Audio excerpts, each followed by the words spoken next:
You're not a you believe in the moon landing, right? I used to believe in the moon landing. You don't anymore. I had a joke in my ACT about it, that before Co, I would have told you vaccine is the most important invention in human history. And after Co, I don't think we went to the moon. Yeah, I know that was in your.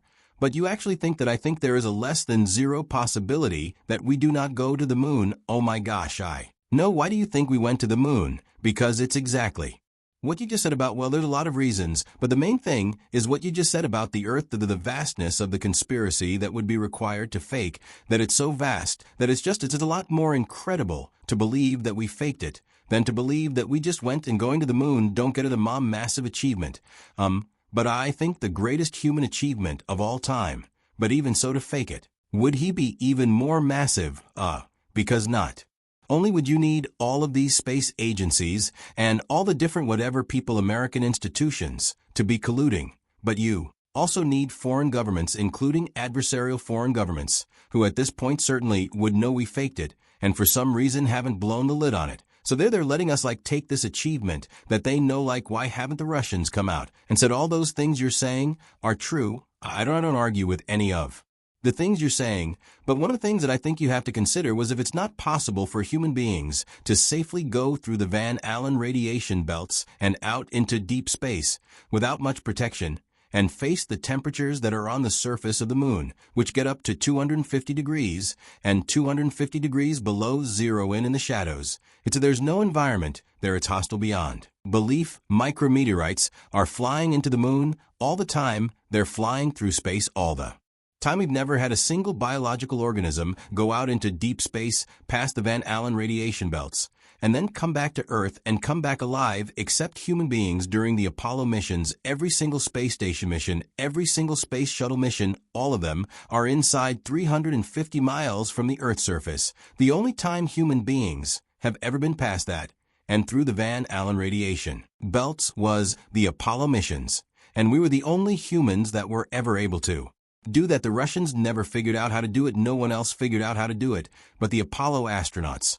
And we did it 7 times 6 successfully from 1969 to 1972. If you said to me, do you think that they could fake the moon landing today? I would say no. I would say no. People are going to be able to track it there. It's very easy. They have satellites there. They're going to know everything. But in 1969, the technology was so crude that when they first showed the Apollo 11 landing, they didn't even show a direct feed to the networks. So if you're on CBS News, you don't get a direct feed. What you do is you point a camera at a projection screen. So that's why the film looks so shitty. The camera is pointed to a projection screen where you see the astronauts jumping around on the moon. And you see this weird, grainy third-generation image, right? And we did it, and we have never done it since. And we've always said we're going to do it, and no one's ever even come close. No one's ever even gone into deep space since 1972. We also haven't been trying.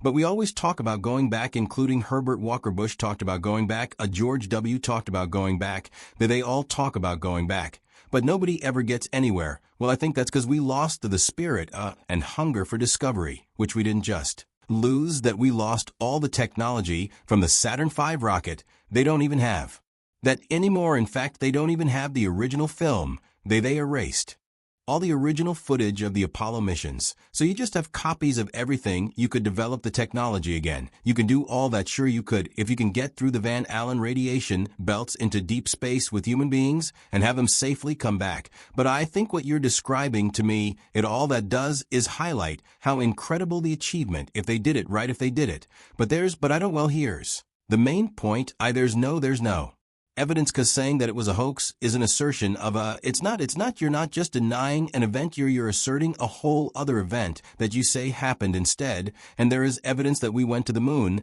Now someone who's a skeptic might say it's not enough evidence, or it's not good evidence. There's evidence, there's eyewitness, there's people that went and came back and told us there's footage. There's a lot. There is evidence, but there's no evidence of a hoax. No one has come and said, here's my affirmative evidence that this hoax happened. It's never happened as far as I'm aware. No one's ever provided that evidence. I see what you're trying to say. The evidence that they went to the moon. There's a bunch, right? There's moon rocks. That's one. There's a lunar reflectors that they placed on the moon. That's another. And there's a couple problems with those. First of all, the Soviets put a laser reflectors on The moon as well, and also the moon itself. In many places where you shine lasers on it, it bounces back. By itself, the reflective quality of the moon, the reason why the moon is so bright and white in the sky. When the sun hits it, there's a certain amount of you get a certain amount of bounce back off of different things with lasers. There's some photographs that are interesting. What was the India? What was the one where they got the most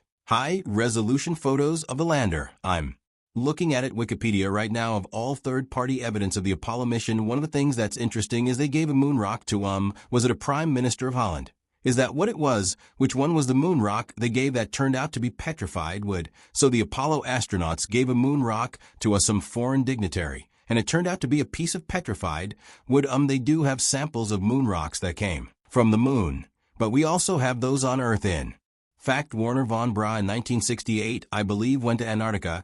There's all these photographs of him in Antarctica. Antarctica is a great place to take moon rocks because Antarctica is just this gigantic sheet of white, and you can spot the meteorites in the ground. So this is a photo, and this is from what is this? From what is the So this is an Indian Space Research Organizations, I don't know how to say that word, Chandrayaan-2 orbiter captured images of NASA's Apollo 11 and 12 landing sites and lunar modules from 100-kilometer altitude. P-12 image astronaut boots tracks are still even visible due to recent interest. In another post I shared, decided to download a view the raw imagery. So that looks like there's some kind of thing on the moon. It's pretty good evidence. It is evidence that something's on the moon. It's not evidence that human beings went to the moon. See, we have things that are on the moon. We have things on Mars. Right now we had things that were we shot things into space for sure, yeah. But it's evidence. It's not proof in and of itself. But it is evidence. Listen, I'm not saying we didn't go to the moon. What I'm saying is the subject is complex. And it's not even a little complex. It's really complex. There's a documentary called The Funny Thing Happened on the Way to the Moon. This guy, Bart Sell, he's